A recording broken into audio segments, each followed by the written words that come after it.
Herzlich willkommen zu unserer Buchpräsentation mit Diskussion. Wir haben die große Freude, Clara Mattei zu Gast zu haben bei uns. Und weil Clara Mattei kein Deutsch spricht, und diese Veranstaltung auf Englisch ist, werde ich jetzt auch switchen to English. Warm welcome to tonight's book presentation. Does austerity pave the way to fascism? Based on Clara's book, The Capital Order, which was just now republished in German, translated and published to German. You can purchase it tonight here at the price of 22 euros. So please do that because it's a wonderful translation. It's a wonderful book that's been out for a while now, but now we have the chance to read it in German as well. Tonight's event is a cooperation event of several organizations that I just want to briefly introduce to you. First of all, the event is sponsored and supported by the Austrian Chamber of Labor, Arbeiterkammer Wien, bei BEIGEWUM, der Beirat für Gesellschafts-, Wirtschafts- und Umweltpolitische Alternativen. We're a small association of critical social scientists celebrating our 40th anniversary this year, and we also published the journal Kurswechsel. I'll have a BEIGEWUM newsletter list that I'll give around here. If anyone is interested in events like these, feel free to subscribe to our newsletter. Then, of course, Jacobin and Brumer Verlag, which published the book in German now, Transform Europe, which is the foundation of the European Left Party, was gracious enough to house us here at their offices here in Vienna. Attac Austria, who celebrate their 25th anniversary this year, and they will have a big birthday festival from June 19th to 21st, and you can register for that soon on the attac website, so please do that. Tonight's event will also be recorded, at least the input part, so we'll cut it off before the Q&A session starts. So just so you know, this camera is only pointing on stage, so no need to be afraid that you will be on camera. We will just film ourselves on here. All right, that's it for the organizational part. Content-wise, what we thought would be good for tonight is to start off with an input by Clara on the main thesis of her book, both what current austerity politics looks like, but then also her very thorough historical investigation of austerity politics in Italy and England. And we will then move on to a comment from my side on historical austerity politics in Austria in the 1920s. And we will end up back in the present to discuss current budgetary politics, not only in Austria, but also the European Union or worldwide, and we'll see where that leaves us. And then we will have enough time for Q&A. Clara Mattei is professor of economics at the University of Tulsa, where she also recently founded the CHE, the Center of Heterodox Economics, one of the few heterodox institutes in economics in the US. I'm sure you'll give us a few words on how that institution came along. The Order of Capital also won several prizes, and we're so happy to have you here. And with this, I give over to you, maybe to introduce us to CHE a little bit more, and then also why this book is called Capital Order and what you were thinking about when writing it. Thank you so much. It's such a pleasure to be here. And it's also really lovely to see so many young faces. It's a real pleasure. Well, I would start by saying that as critical or heterodox economists, our first words, of course, go to our cognizance and constant awareness of the fact that while we're here discussing the massacre of the Palestinian people has started up again for a full week now. You have over 800 people who have already died since last Tuesday. Most of them are children. And that the complete devastation of life in all of its forms, the blowing up, thus just this week, 2 hospitals had been blown up with the patients in the hospital beds dying. We have the destruction, the complete scholasticide, the obliteration of schools, and of course the killing of UN workers. Now we've reached 284, I believe. It could be higher because last time I checked was a couple of days ago. So the starvation of over 1 million children that now are deeply malnourished.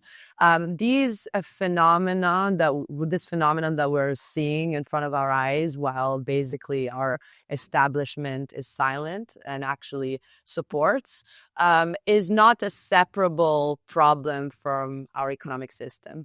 What we need to realize is that massacring people is actually profitable for our economy and is a stimulus for our economy. We see that indeed the value on the market value of the major corporations, directly, of course, related to the military, like Lockheed Martin or RTX, have risen to 50 or 75% since October 7th of 2023.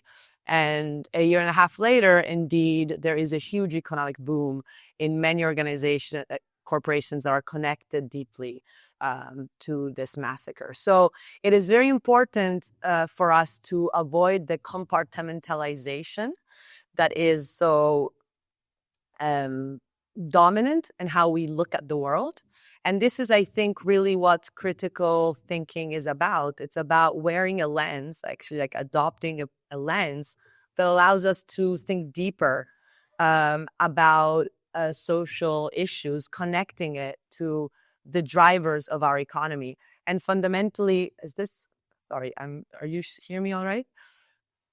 And ultimately, what is happening now in Gaza is really a mirror of a deeper truth, which is the ultimate contradiction between the logic of need and the logic of profit.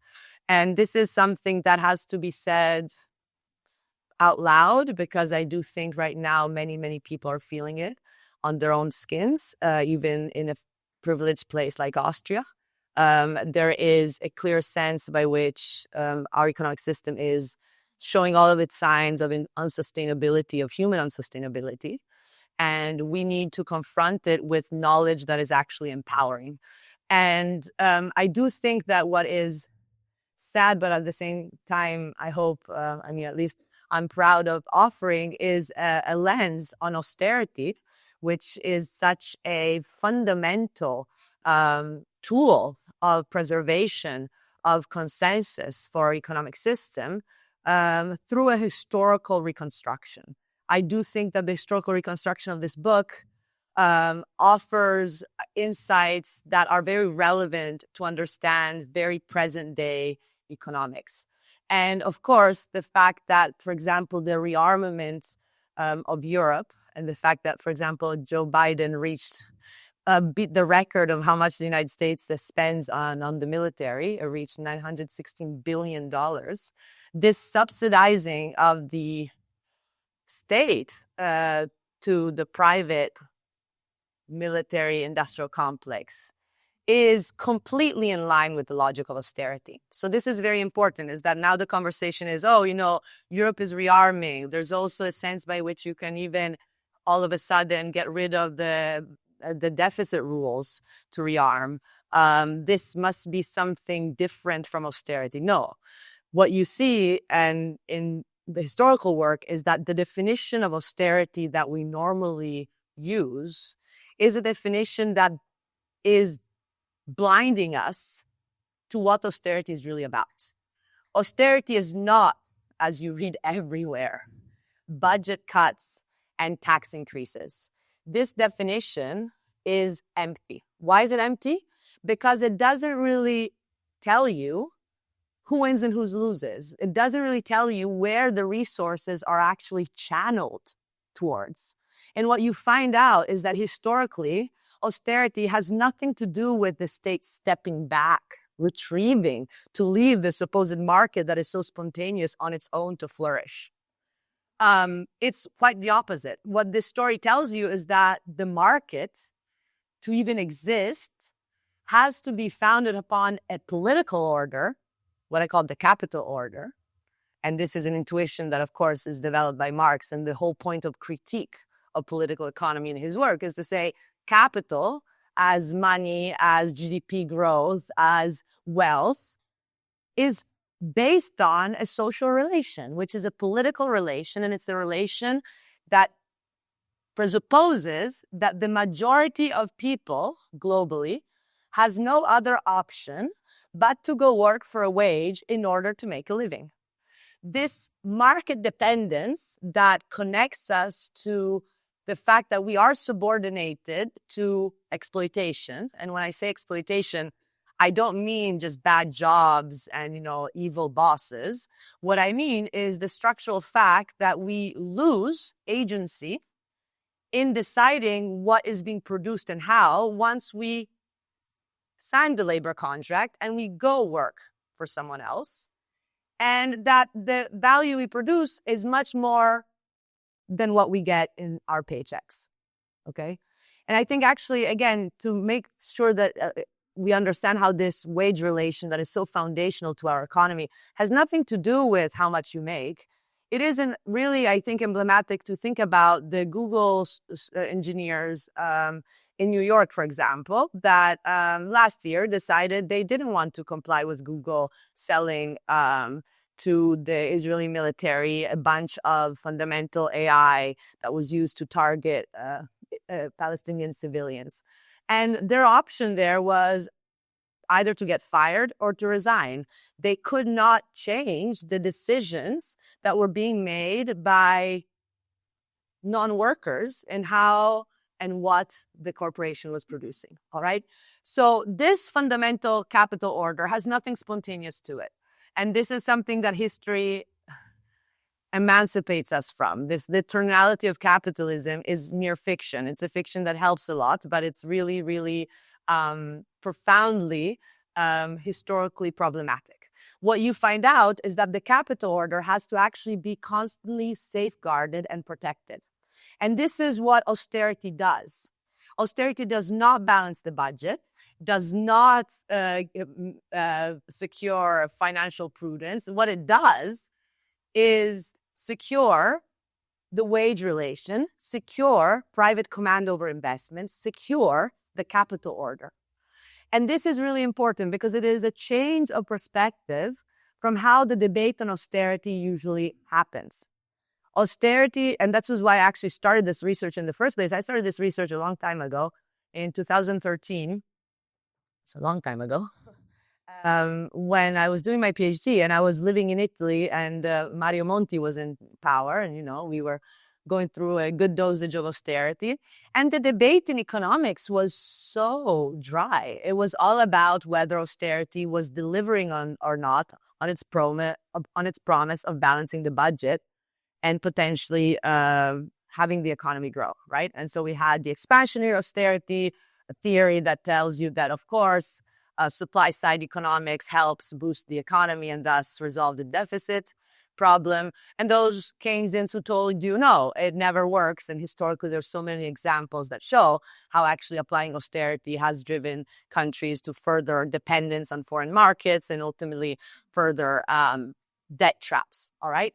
So in this debate, there was no discussion of what ultimately is the most important element of the conversation, which is that the economy is not just a machine that you regulate like an external object, like the economy is us. Again, based on political relations that are not at all obvious and stable.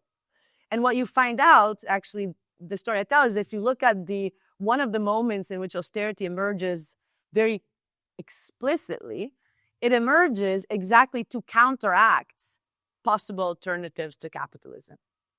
And so the thesis here is that austerity is not just bad policy, like the Keynesian would tell you. It's not just natural necessity, like the austerity hawks would tell you. It is a profoundly political project that has its own rationality, and it is very successful at it because it stabilizes class relations.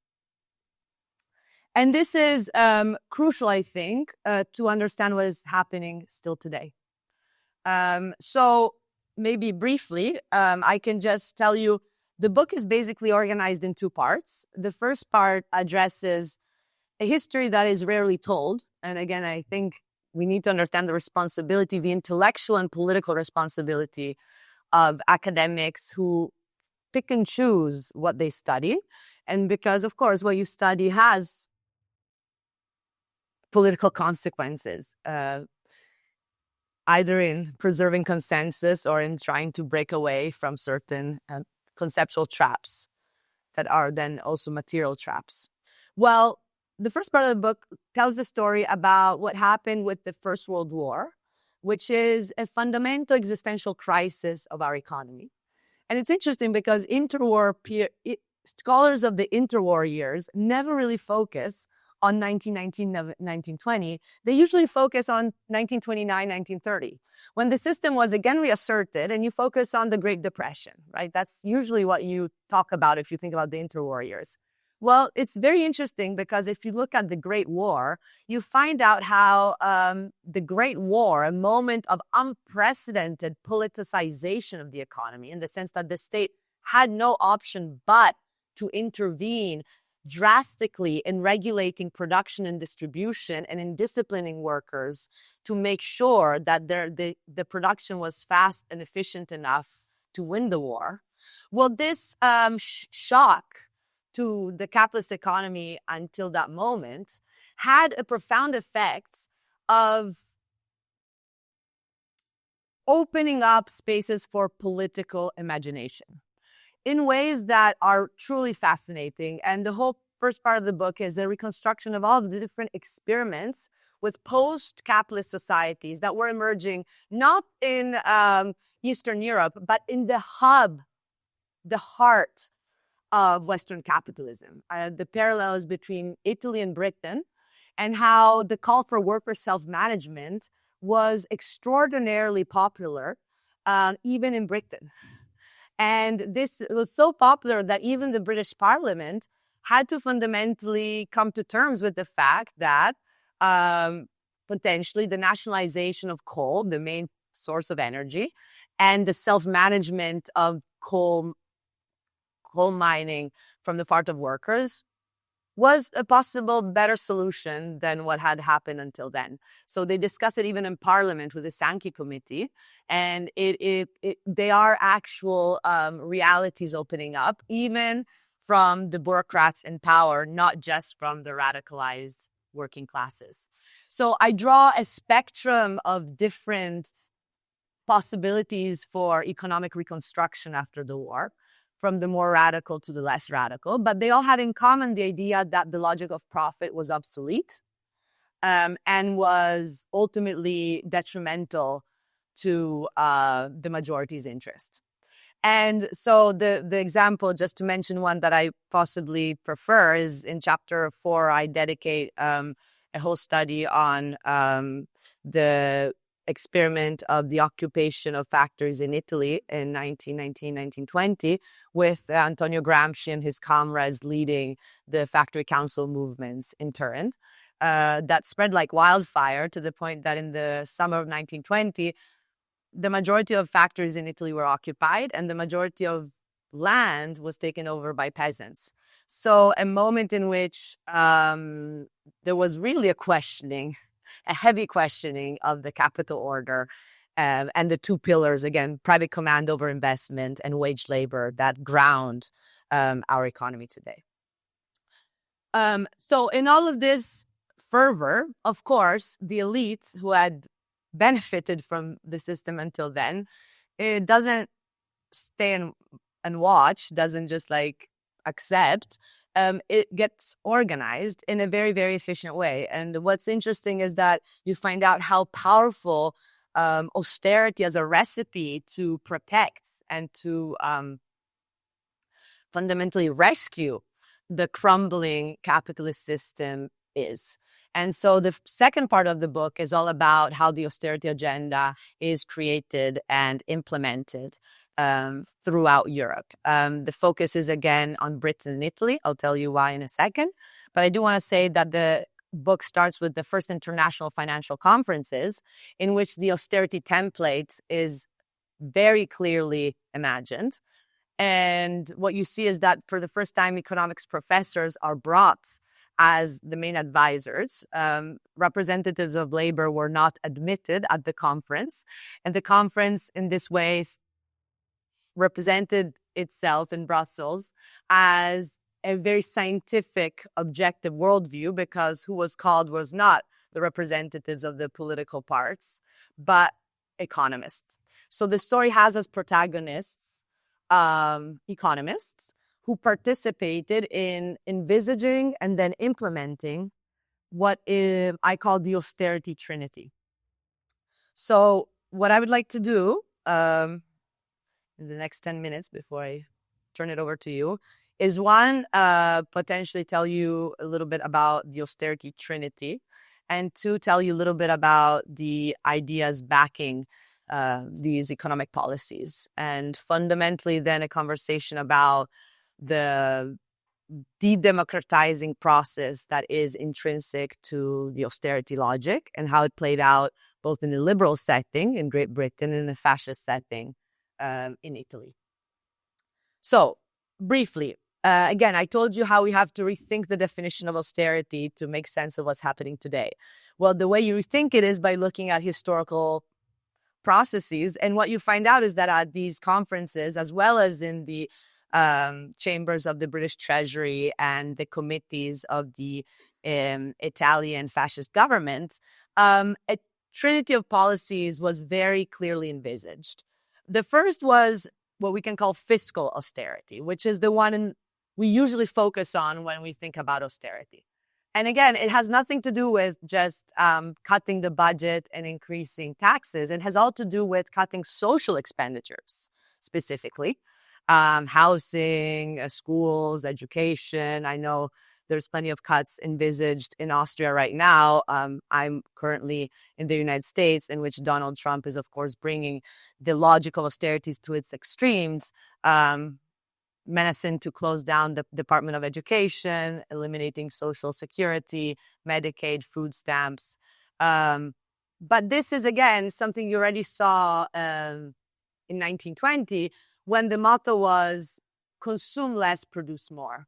The whole point was, how do we get a population that has spoken up and has acted to demand an alternative to ultimately behave in the way it should and accept their position as wage workers that consume little, so as to leave the majority of the wealth produced to profitable investment, right? To actually what they called productive consumption. The unproductive consumption of the people had to be curtailed. So what you do is cut social expenditures and implement regressive taxation. So again, it's not about increasing taxes. Always talk about is increasing taxes. It's regressive taxation. This means that you are structurally increasing the taxes on workers. And after the First World War, what happened was that the British Chancellor of the Exchequer was bragging about how, as well as the economist under Mussolini, bragging about how they found more workers that were now taxable.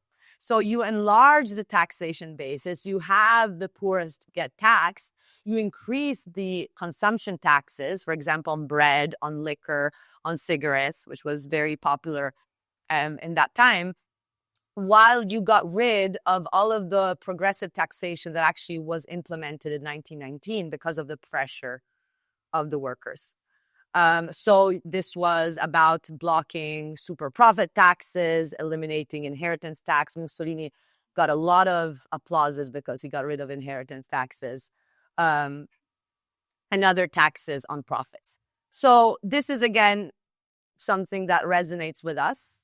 And it's important that this fiscal austerity was implemented in the moment in which the welfare state had actually just been born in Europe. Okay, the welfare state, as we know it, actually has its origins through the struggles during the First World War and after of the pressure from below. And it was fundamentally slashed in Britain with the Getty's Axe, in Italy through Mussolini's killing of... Is that my phone? Wait on. Good. That's probably my phone. Mussolini killing social expenditures and firing, for example, 75,000 public employees in one go. Okay, then we have monetary austerity. Monetary austerity works together with fiscal austerity in increasing the market dependence of the majority. Okay, so all of us, if we have our basic needs commodified, we now have to purchase them. And trust me, if you live in the United States, you see what that means. If you need to get cured, we know that the majority of Americans actually forego medical care because they can't afford it. In Tulsa, Oklahoma, a lot of people are without teeth because they can't afford a dentist. So the foregoing of the giving up of these services means now you have to purchase them, which means that you are more vulnerable to having to accept a job for a wage in order to survive, all right? In the meantime, of course, you're incentivizing and subsidizing and protecting private investors. This is the same logic that applies to monetary austerity. Monetary austerity ultimately increases the vulnerability of workers by increasing unemployment, all right? If you actually increase interest rates, you have an effect that is of a downturn in the economy, which immediately might hit profits, but ultimately who it hits is the working class that once unemployed, of course, loses bargaining power. And this worked out really well in Britain. In 1920, the Bank of England increased interest rates by 7%. Just a year later, unemployment had skyrocketed to 17% of the unionized workforce. Of the insured workforce. And strikes, participation, and intensity had really diminished, so as well as union participation rates. So in chapter 9, I actually have all the historical data that shows how effective monetary austerity was in disciplining workers into accepting the wage relation. So you see how fiscal and monetary austerity are not technical things that happen outside of our existence because they hit labor relations. And this is, again, not a chance. It's actually clearly understood as the proper effect austerity should have. And this is clear from the models of economists still today. Finally, there's the third element of the Trinity, which is industrial austerity. Industrial austerity comes in the form of privatizations, deregulation of the labor markets, and fundamental wage repression. And this was very strong with Mussolini, who, just like Hitler, kind of had a very hard hand on labor, eliminated unions, eliminated the right to strikes, crippled wages by decree. And this was, again, something that the liberal establishment was extremely happy about. So part of the story I tell here is how this austerity trinity was what allowed Mussolini to thrive as a political leader. Mussolini did not come to power through a coup. He was called by the king to resolve the political crisis that was developing in the country. And he did so by implementing very, very, very harsh austerity. And chapter 8 of the book really delves into how this helped Italy present itself as a good country in really accepting what was the recipe coming from Britain, the United States, and the global elite. So the fact that you have now I don't have my book in English and I can't read this. But Montagu Norman, the head of the Bank of England, who is the emblem of liberalism, if you like, he wrote a letter to Jack Morgan Chase of Chase Bank, saying very clearly, almost literal words, Mussolini was the right man at the right moment. He was necessary in order for the pendulum not to swing too far in quite the opposite direction. And what the Bank of England, the Times, and the Treasury were showing is that how, of course, Mussolini meant much greater profits for foreign investors, and thus how ultimately the loss of political freedom was secondary to what for them was the economic freedom of the investor. So the story I tell here, again, is to actually compare two realities that seem very, very far apart. Liberal Britain, the cradle of parliamentary democracy, also the empire, this strong economy that was just then losing the hegemony because of the United States emerging as a global force. With respect to Italy, a backward country, a dependent country, and the birthplace of fascism. And what you find out is that the two stories of these two seemingly very, very distant socioeconomic scenarios and institutional and ideological scenarios are very closely related if you focus on austerity policies and economic policies. And so not only do the Brits implement austerity through fundamentally prioritizing independent central banks, which is another way to de-democratize the economy, right? They fought for the independence of the Bank of England in a moment in which central banks were actually thought of as potential nationalizable institutions. Ralph Hotchie, who's the protagonist of my book, said, you know what, central banks should never explain, never regret, never apologize. The only way in which you're able to implement monetary austerity is to keep people away from deciding, because of course they would not accept hard dosage of your money that screws their conditions as workers, right? So this de-democratization of the economy that happens in Britain through technocratic institutions that isolate themselves from political debate and deliberation. In Italy happened through the strong man and the regime of Benito Mussolini, who, you know, had a harder line, but ultimately the goals of stabilizing the capital order were achieved in both countries. And so both countries actually unite, and it's not only just a parallel story, it's also about how the alliances between liberals and fascists are very strong when it comes to austerity. I conclude by just focusing a little on what is ultimately, I think, another contribution of this research, which is the role of economics as a discipline. So if any of you has studied economics, I'm sure you are just presented with a textbook and some principles, some axioms, and then some problems to solve. There's very little sense that actually economics is a field that is fraught by conflict of frameworks and epistemic conflicts. And that actually economics is all about battles of ideas and the dominance of one framework over all others. And the dominance of the neoclassical framework, which is something that clearly is everywhere today, has a very interesting history. And so what is, I think, fascinating about the 1919-1920 moment is that it was a moment in which also economic ideas were being disputed, of course, just as economic institutions were being disputed, so were economic ideas. And there was a clear sense by which economists organized to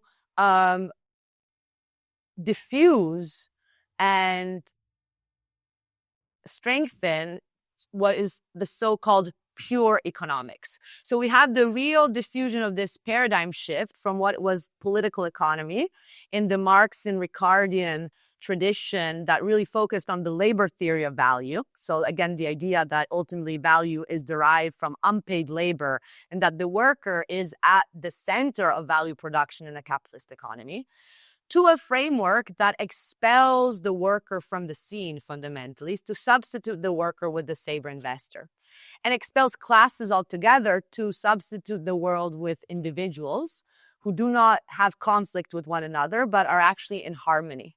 And this fundamental paradigm shift is really crucial to disempower workers and to disempower us today in how we think about the economy.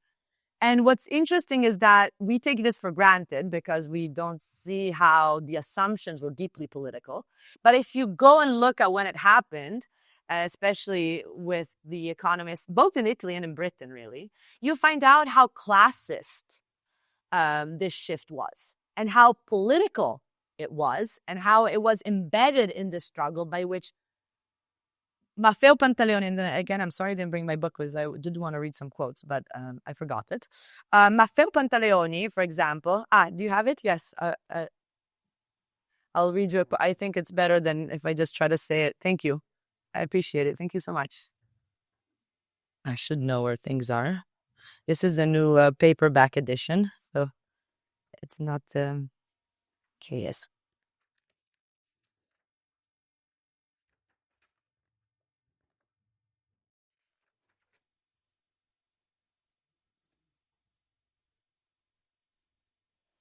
Okay, so this is Alberto De Stefani. Alberto De Stefani was the finance minister of Benito Mussolini. So he's an economist, professor of economics in Venice. And in 23, he writes, I was seduced. So this is when De Stefani recounted his exhilaration on first discovering pure economics when he read Pantaleoni's Principles and Pareto's Cours d'Economie in a bookstore. So Maffeo Pantaleoni and Vilfredo Pareto as like founding fathers of neoclassical economics. I was seduced by an analysis in which the useful and the harmful, the pleasure and the pain, and all the most complex facts of our economic order were conducted through calculus formulae and described through graphic representations. The equilibria became intersection points of curved systems and numbers that resolve systems of equations. The human spirit found quietude in those formal truths. So their whole depiction of economics, the socialist and the protectionist are to the economist, like the astrologist to the astronomer, the alchemist to the chemist, the sorcerer to the doctor. So this very big sense, of course, of the emergence of the objective, neutral science that is, in a way, pure of any political bias and thus should be understood for its authority.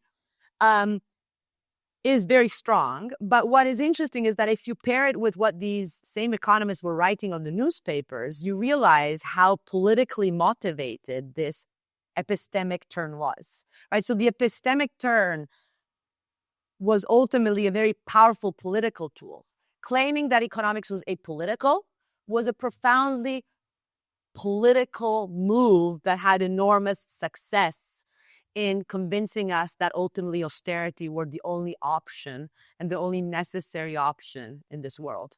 And it's interesting because while we take the end of the labor theory of value for granted and the success of what they ultimately called the theory of abstinence, the fact that actually, no, value does not come from labor. It comes from the virtuous capacity to save and invest of the entrepreneur, who then should be thanked for employing workers. And this is exactly what these guys are saying. So here we have a Naudi. Why should the capitalist profit only because the machine is his? Why shall he live without doing anything? Is it not obvious that his profit comes from the exploitation of someone else's labor? He asked sarcastically. This is a celebrated and vulgar sophism of Marx's Capital. But it's enough to ask, how much would be produced if the savers did not produce capital? The answer, nothing. Without capital, labor produces zero. So you see this very important passage of like agency from the worker to the saver investor that ultimately then motivates austerity policies that are nothing but the shifting of resources away from the workers to the savers investors. And it's fascinating because you see that actually in their newspaper articles, someone like Pantaleoni, who's considered, the founding father of this objective science, is calling workers pigs. This is him. And I'm not making this up. And thanks to Bolshevism, the modesty and the standard of living that characterized Italians has vanished, has disappeared in both the working class and the peasantry. It is disgusting to witness the masses of workers that are drunk in all our cities. The notable increase of wages was not accompanied by greater civilization, so that the worker and his spouse lived like pigs in their homes in order to waste the greatest part of their income in wine at the tavern. So the sense by which workers cannot do anything productive, they can only squander, is something that, of course, we've internalized very deeply in how we perceive social hierarchies today. And, you had this version, but then you had the version of the British, which was very similar. They were saying, why is there inflation? Because workers are consuming too much and their wages are too high, which is exactly the type of economic models that still lead central banks today in deciding how to resolve the inflation crisis. So I think this part of the book is also an interesting, it is illuminating to actually kind of demystify the role of economists as neutral experts and actually show how part of this project is the de-democratization once more, because you need to keep those people who can't behave away from economic decisions because they will never be rational enough to actually support a well-working capitalist economy. I end by saying, unfortunately, these economists were not wrong. It's too easy to dismiss them as wrong. And this is where I think my analysis really differs from a Keynesian analysis. The point is, these economists are telling us the truth of how capitalism as an economic system actually best functions. Our capitalist economy does not function if investors lack expectations for profits. It cannot function if there's too much social redistribution in society, because social redistribution risks empowering workers to demand alternatives and greater participation in the production and distribution of resources. And this is incompatible with our capitalist economy. So the whole point here is not to say these guys were evil and austerity is bad. It's to say, let's understand that austerity is telling us really the truth of where we are at the moment. And we need to grapple with this reality if we want to have ideas of how to move forward. Last thing I'll say is that at the CHE, the Center for Heterodox Economics, we are trying to do something that ultimately I think is one out of the many attempts to break away from the ideological and the material traps that govern us.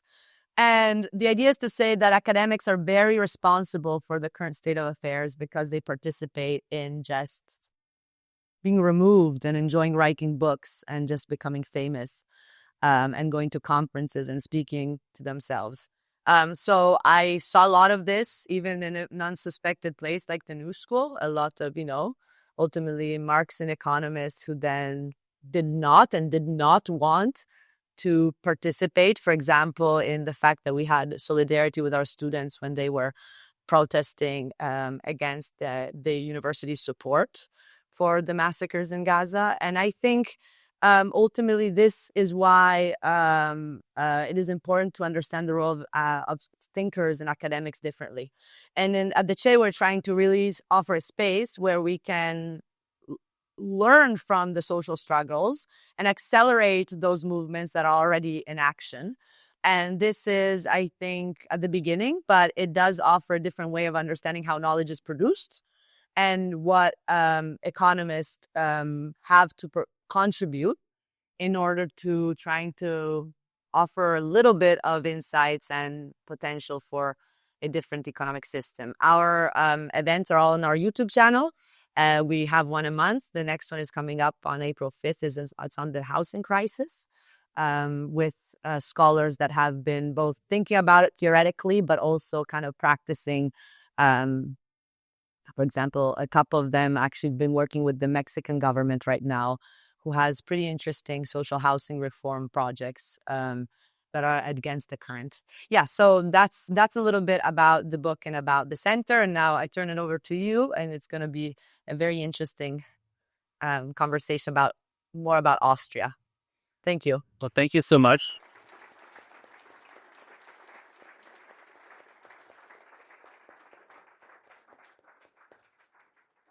Thank you so much, Clara, for this concise introduction to your book and in the many strengths of the book. When I read it, I had sort of three main takeaways. The first one was the importance of shifting the historic or the ideological lens and sort of what are the topics that we look at, what are the time frames that we look at. The second part was what you described, the trinity of austerity. And the third part was this whole idea of the depoliticization of the economic system and of economics as a inherently political act to, in the end, weaken working class actors, for example. I myself work as an economist at the Chamber of Labor, where we, I think, share a lot of the ideals that you just shared for the CHE, where we want to do economic analysis always in conversation with trade unions, for example, with social struggles. which also gives me the very privileged position that I had time to sort of prepare also this talk tonight. And the comment I want to give now is sort of addressing these three takeaways that I took. First one is sort of the historic lens. And when I read your book, I was thinking to myself, how was austerity introduced in Austria in the early 1920s? Because similar to what you described, if we think about the economic history of Austria, we sometimes think of the achievements of early socialist revolutionaries in 1918 to 1920, introducing the welfare state.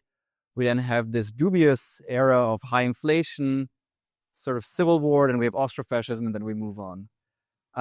But it was really worth reading into what was happening back then as well, and how the aspects that you described for England and for Italy were then sort of implemented as a next step in a country like the Republic of Austria, which was not the empire of Austria-Hungary anymore, but more a peripheral country without an industrial base, and how working class ideas were sort of battled here. So just to briefly refocus us on Austria here, on the things that you've already mentioned, World War I in Austria meant that, for example, right on the day of the general mobilization in 1914, there was an imperial emergency decree that allowed, for example, the government to use the central bank's money printing press to finance the war, something that was sort of unthinkable. The years before that, the printing press would directly finance government expenditure. And in the end, the monarchy's war costs in Austria were financed around 40% through central bank loans and 60% through war bonds, which meant that profits, for example, of private companies increased manifold. Many of the companies that, as you mentioned, today profit from militarization also back then profited.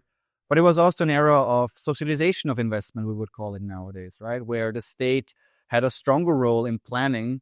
And one very famous socialist writer that is probably common to most here in the audience, Otto Neurath, for example, started in the Ministry of War Planning and developed his ideas of socialist planning when he witnessed how the war economy is planned in Austria-Hungary. I mean, he later famously moved on to the very short-lived Socialist Republic in Munich, and then moved back to Vienna, where he was more focused on education after sort of socialist revolutions were battled and not as successful as he hoped for. Then after World War I, we are faced in Austria with a situation where the remnants of the empire meant that what we called then the First Republic of Austria was a very small republic, not a lot of industrial base because that was in the Czech Republic, not a lot of agriculture because that was in other regions as well. A lot of, we would now call it service industry and bureaucracy in Vienna, but not a lot else. Some industrial bases, of course, in Lower Austria. And in the first years after 1918, a very strong socialist movement that fought for many things that are now the cornerstones of the Austrian welfare state, right? The introduction of the 8-hour workday, unemployment insurance, the strengthening of worker and tenant protection, paid vacation, sick leave. All of these are improvements that were first implemented in the first co-led government by the socialists. Incidentally, a government where in 1919 Joseph Schumpeter was Minister of Finance here in Austria. Very shortly, though. I mean, he was sort of the compromise candidate, and he didn't stay long. There was some disagreement because he wanted to privatize or sell certain industries to Fiat, to Italian private capital. But the Social Democrats were in government only for 2 years, wanted an increased wealth tax, didn't get it, eventually left the government in disagreement with the conservative and right-wing forces and sort of secluded them more to Vienna, where they, for the following years, which is now very famous as Red Vienna, sort of had the attempt to build socialism in one city, so to speak, right? They introduced very progressive taxation finance systems. They built public housing here, which we still benefit from. The municipality of Vienna still owns 200,000 apartments in Vienna, keeping rents relatively low compared to other capital cities, but also huge improvements in education, etc. But on the federal level, there was huge budget deficits back then because a lack of industrial bases. I found out in my research, for example, which I was unaware of, that from 1918 to 1922, approximately 75% of the federal budget was through deficits. So we're not talking about 3-4% like we do now. It was 75%. And ultimately financed through the central bank. So the central bank financed this deficit directly. The Austrian crown, the currency back then, was in crisis, devalued. But by the way, something the EU cannot, the European Central Bank cannot do by mandate. Not on the primary market. Yeah, I mean, we can maybe talk later a bit how we envision more democratic central banking, maybe how it could look differently. Austria experienced sort of a short period of almost full employment in 1922 because also of an influx of foreign capital because the currency was so devalued. So Austrian labor was so cheap in international comparison. But then in 1923, crumbled already. Unemployment of insured workers shot up to 8.5%. And the budgetary situation was discussed as being extremely dire. And here we have 2 or 3 ways that I found very interesting. The first way was, if you read the socialists' finance plan back then, it basically reads like a social democratic finance plan nowadays, right? And they called it themselves a financial plan, which is by no means the program of a socialist financial policy, but it contains only practical measures that could be implemented within the bourgeois social order, because they knew by 1920-22, revolutionary tendencies had toned down and they wanted to sort of present themselves as being taking serious in the debate and wanting to propose something that could be implemented, which included progressive wealth taxation, a land tax, some company taxation on industrial goods, which would also lead to increased prices for consumers, which they were aware. They sort of shared a similar ideal that Social Democrats have now in Austria, of the budgetary deficit being carried by broad shoulders, is the words we use now. They wanted real wages to increase, but also reduce food subsidies to sort of reduce the state's deficits there. And also, interestingly, back then already called for public investments in the electrification of certain industries, what we would probably now call social ecological investment ideas of, back then it was the electrification of the railways. Of course, that didn't happen. This purely reformist program didn't make it. Instead, the budgetary position grew so dire in the view of many that what followed were the negotiations with the League of Nations. Yes. Right? And that is where your talk and your chapter about the ideas that developed in Geneva and in Brussels sort of were fully implemented also for the first time in Austria. What the League of Nations did was not giving Austria money. All they did was guaranteeing Austrian bonds. So Austria still had to get the money internationally on financial markets, but the signatory powers of the League of Nations guaranteed the loans. They didn't guarantee them cheaply. They got the tariffs and tobacco monopoly as guarantees from Austria, for example, again, using tobacco here. They said that as a first protocol of the League of Nations guarantees that Austria shall not join Germany. Of course, an important point of discussion back then. They introduced a general commissioner from the League of Nations, having an office here, being paid by the Austrian government, with the goal of reducing the deficit in 2 years. So 2/3 of the budget is run by deficits. Reduce that in 2 years. That was the idea. That was the goal. And only he had control of the money account where the Austrian bond revenue came in. So if Austria didn't succeed, he didn't pay out money from the account, right? Part of the agreement was the introduction of a new central bank system. The Österreichische Nationalbank, as we now know today, was introduced as part of the Geneva Protocol as an independent central bank, not being allowed to buy Austrian bonds anymore. So there was a strict cutoff line where Austrian deficits were not allowed to be paid out by the central bank balance sheet anymore. And also part of the decree, officially a paragraph in the League of Nations treaty was, quote, the Austrian government will take all measures to maintain public order, right? So already what we now are more familiar with the Troika, for example, in Greece in the 2010s, all of that had already been established back then. The ideas of the reducing the deficits were tax increases on consumption taxes, the reduction of social spending, letting go of 1/3 of public employees. Over 80,000, Austria had around 6 million people back then, over 80,000 public employees were let go without plan, throughout every department with the same quota, similar to Elon Musk's ideas nowadays. Yeah. There was an idea by the Austrian government to not completely drive down investment. So one idea they would issue a bond that would finance water or electricity plants, but the League of Nations Commission denied it on the basis that the Czechoslovakian coal barons were against it, because that would, of course, diminish the import of cheap energy from the coal barons from the Czech Republic. Of course, this program, as we now know, didn't work. It led to high inflation. It led to extremely high levels of unemployment. But also here, make no mistake, Chancellor Seipel, back then the Chancellor, a Roman Catholic priest, very authoritarian figure of the 1920s, to quote him, wanted to use this deficit or to use this austerity program to, quote, clear away the revolutionary rubble of 1980 to 1920. So what we now call the social welfare state, he wanted to abolish. I want to end here with the historic analysis. I mean, what followed, of course, that's what we're more familiar with, leading eventually to the Great Depression, more than 500,000 workers in Austria unemployed.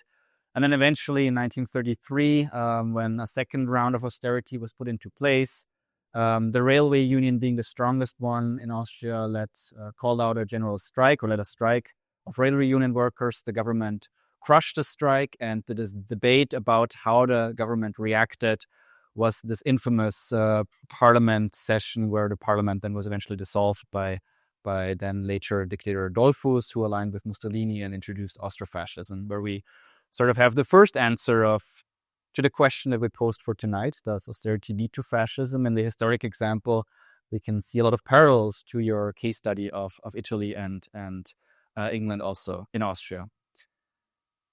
Now, moving back to the present, I thought it would be interesting to maybe give a short contextualization of the debates we have today in Austria and why this talk is so relevant for us in Austria right now. Austria does have a new government. Maybe I'll give you some framework here as well. I mean, this is maybe a bit boring for the audience, but so that you know what is happening in Austria right now. We had the far-right party coming in first in the election half a year ago with almost 30% of the votes. The longest phase of government formation since 1945 and 2 failed attempts. We now have a coalition of compromise, a so-called Austrian value that the Austrian president hailed as something that is achieved now with this new government of the Social Democrats, the Conservatives, and the Liberals, with numerous ideological gaps that they have to bridge. So this government program that we are now faced with today, I mean, at the Chamber of Labor, we evaluated it, has a lot of highlights in it, some stuff that we appreciate. In the education sector, we have a kindergarten year that will come in Austria that will be financed. We have a few cool things happening in housing, in rent breaks, in the health sector, and at the same time, an extremely restrictive and legally dubious chapter on asylum, for example, right? Combining sort of the worst ideas of some of the parties. And if you read the government's proposal for what to do for the next 5 years, almost every second proposal comes with an asterisk. And the asterisk is subject to budgetary constraints. And the reason for that is because Austria is facing a double crisis right now. One is an economic crisis. It's the 3rd year of recession this year in Austria, marked by a decline in investment. And as you pointed out, as long as we are in a capitalist economy, private investment and public investment drive growth and drive the economy. We're very cautious private consumption, a weak global demand for Austrian industrial goods. But even there, we sometimes like to contextualize at the Chamber of Labor that Austrian industry is not as bad as the captains of industry always want to tell us. What Austrian industrial workers produce is enormous. If we look at industrial production in Austria, even this year, it's 15% above 2015 levels, even after 3 years of recession. Compare that with Germany's industrial production, which is 10% below the 2015 levels. But we have an unemployment rate of 8.6% of insured workers. We have 5 unemployed workers for every 1 job vacancy. So clearly we have a labor market that is under duress. And the second crisis is, and this is where this book is so timely, I think, a budgetary crisis. The new European economic framework, the European fiscal framework, is in effect again. The previous government of Austria made a lot of tax cuts, very generous tax cuts, mainly to companies, right? The corporate tax was reduced from 25, already quite low, to 23%. Family policies that were introduced function very regressive. Familienbonus Plus, who some might be familiar with in this room, is not usable for low-income households if they don't pay income taxation, which they could deduct it from. And in this setting, the new fiscal rules put in place told Austria, so to speak, or the European Commission's calculations told Austria needs to save this year over 6 billion euros, right? Around 1.3% of GDP at a times of recession. Now, the far right have the second go at the government, sent a letter to Brussels listing the ideas of how they would get the 6 billion euros. And when they failed and time was of essence, the newly formed government took over these 6 billions, changed it a bit, made it a tiny bit more progressive with more contributions from the banking sector, but zero additional revenues were included, for example, from increased wealth taxation, right? So that's what I meant with ideas that the Social Democrats put forward now mirror sort of what the Socialist Party did 100 years ago. And like 100 years ago, they're not implemented. The progressive wealth taxation or the reintroduction of an inheritance tax is nowhere to be seen. But this the talk about the 6 billion deficit and the talk about the 18 to 23 billion euros that Austria needs to sort of cut from its budget is discussed in a way in the Austrian public as if it is a law of nature, as if it is a technocratic assignment that needs to be solved, right? There's very little debate in the public in Austria that is the result of a depolitization process of the economy. With Austria joining the Eurozone, with the European Central Bank practicing certain things that also led to maybe more flexible forms of dealing with economic crisis, where Austria has a rich heritage of what we call Austro-Keynesianism in the 1970s, very much influenced by post-Keynesian thought, where a lot of good things happened back then that are now not possible today.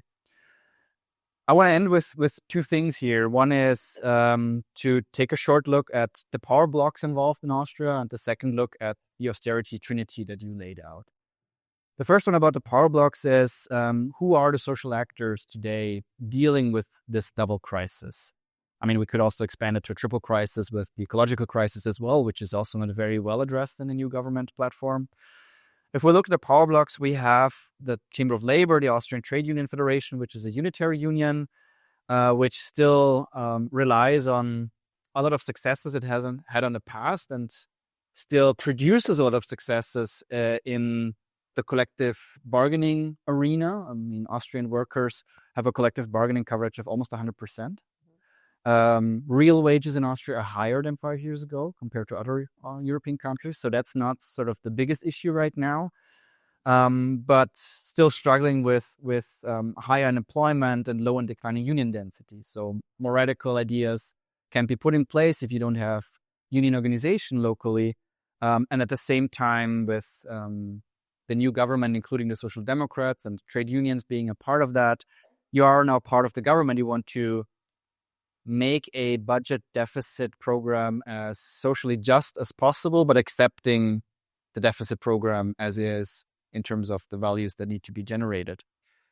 If we look at a capital faction in Austria, what was very interesting in the past weeks, and I think that could also be the potential breaking point of this government in the following years, we for the first time saw out in the public a split in the capital factions. We had the Federation of Austrian Industries, a voluntary association, dominated by big business and export businesses, clearly expressing a preference for the far right, hoping that with them they could weaken the trade union movement, that they could take back the real wage increases of the previous years. A very clear preference that they also stated in the media after the talks broke down, that it's a pity that those talks broke down. And at the same time, other entrepreneurs more in medium-sized companies who were a bit at unease with the far right and their stance on the European Union because they knew how important the European Union market is for their companies, but also representatives of the Austrian Economic Chamber, which is part of the social partnership with mandatory membership, which was also unsure where to go.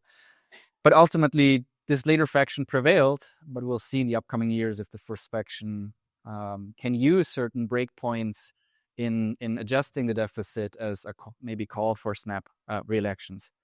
I want to end with the Trinity of Austerity, because I thought it, for me at least, was a very interesting thought experiment to think through the three aspects of your Trinity and how we face them today in the Austrian economy. In terms of fiscal austerity, I already laid out how the European fiscal rules are used at the moment, that the proposed austerity measures, of course, include measurements that are socially unjust. We scrapped, or the Austrian government will scrap, the so-called climate bonus, which is a redistribution mechanism from the CO2 taxation. There will be higher healthcare contributions by pensioners, which is somewhat cushioned by price caps on medicine. So that's where sort of the cushioning comes a bit in. But significant budget cuts across ministries that we will face in the upcoming weeks, and we'll see, so to speak, how much it will hurt. But it will hurt. That's sort of the message we get right now. If we look at monetary austerity, Austria is part of the Eurozone, right? The Austrian Central Bank's governor, who is a member of the ECB, not directorate, but the executive committee, is a hardcore monetarist. He was nominated by the Freedom Party in the last legislative, or in the previous to last legislative period, who was always in favor of interest rate hikes and defended them all the way through, even though we had all the analysis that the inflationary period in Austria was not caused by demand pull inflation, right? We know all of that stories. With the hike in interest rates came huge profit in the Austrian banking sector. Of course. 30 billion euros in the past 3 years accumulated. 30 billion euros. The Austrian GDP is around 500 billion. 30 billion euros in private bank profits. A recession in the construction and industry sector fueled by the interest rate hikes, increased unemployment. And now, of course, the other side of the balance sheet of the central bank, if you pay out all the money to private banks, also means a loss for the central bank, which also means no central bank profits sort of going into the public budget either. And then the final task was looking at industrial austerity, which I must admit I had a bit of a harder time, because also I'm a bit biased as a Chamber of Labor economist, and I still do see a lot of achievements that we've had in the past years, that workers' councils fought for a good real wage increases in the end now. But what we do see is a coordinated attack by the Federation of Austrian Industries against collective bargaining agreements. A coordinated attacks right now to not increase wages anymore. Just to give one anecdote, I talked with workers' councilsmen from the paper industry. We have around 20 paper mills in Austria who produce all kinds of things, and like many sectors in the Austrian economy, the paper mills are very diverse. Some of them have high profits, some of them have low profits, some of them, which I just learned, we are, I guess, market leader in papers for cigarette tips. Those are produced in Austria. I didn't know that previously. So our average that we know from Chamber of Labor analysis is around 80% of industrial companies make a profit, 20% don't make a profit. That's how it goes in competition, under competition. In capitalism, it's not always the same companies that make a loss. And the same is true now. Even in an industrial recession, 4/5 or 2/3 of the companies still make profits. Nevertheless, in every single one of these 20 paper mills, the CEOs of those companies called for the workers' councilmen for a meeting, and in every single mill they told them there will be no wage increases this year, right? Of course, this is, drumming up, and there will be wage increases. If any one of you knows a worker in the paper industries, of course, there will be wage increases in some degree that will be fought for, but just the sheer coordinating right now shows you that Austrian industry or private capital looks at the past few years, thinks, oh, labor was quite successful in managing the crisis. We'll teach them a lesson now, right? Where it's easier for me to comment on is we have a lot of areas in the Austrian economy that are not unionized, or that are not even under official wage relations. They are under wage relations, but they are exploited self-employed workers, right? We have the care sector in Austria that is exploited in that way. And we just got the news last week that the riders that bring food stuff, we had 2 big companies in Austria providing the service. One company used collective bargaining agreements, which they now canceled and said we will kick out the 600 riders. They will now be self-employed without coverage if they're sick, without coverage if they want to go on holiday. under a cost argument that they put forward. They need to make profits. The other company doesn't use collective bargaining agreements, therefore we don't do that. So in the service sector, we now see the service sector being the largest sector of the economy. That's some of the vanguard of capitalist exploitation, and how to use industrial austerity now is more in the service sector. I think I'll leave it with that. Be happy for you maybe to add some comments if you want to, but then later on also open it to the public. Maybe finish off with a question to you with coming back to the present. We know how austerity works. Before we open the round of Q&A, what to do? How could a different mode of economic governance, or how to face austerity at the moment, look like in countries like Austria, Italy, the US? Thank you very much. It was very, very interesting. I think one point that emerges, and again is a point that is completely under discussed in the debates, is how we're not all in the same boat, right? Sacrifice is not diffused equally. Again, when your money is sacrificed for workers, it actually, for those who can lend money, is extremely profitable. Money creates more money that way at even faster rate. But oh my goodness, I'm so out of it. I needed to say something I forgot. Yes. No, I wanted to say something else. Oh my goodness, I'm so sorry. I'm so tired that my brain is just like. If you prefer, we can also open the discussion for Q&A, and then maybe it comes back to you.